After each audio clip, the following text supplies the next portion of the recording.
This is a simple sound of water and river, the beautiful of nature.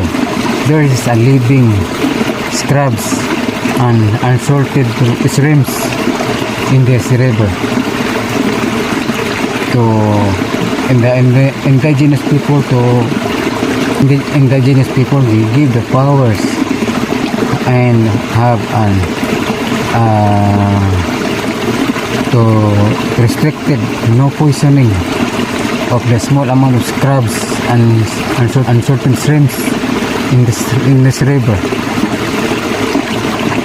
But and also the mining disposing the cyanide and the mercury be highly restricted.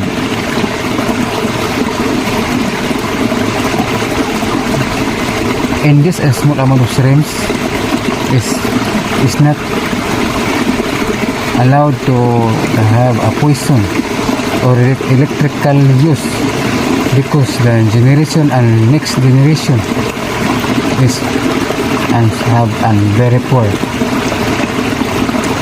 There's a life of as small as crabs and small as also unsalted shrimps is unaffected. So why the indigenous people have powers to make and the good control, have the power in the government.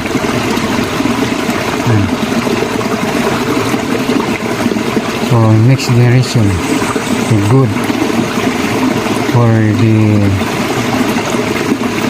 the next children alive. Here to avoid fish kills of water of river and avoid the poison, because the crabs and unsalted shrimps will die anytime. All concerned citizens take over. Thank you for watching.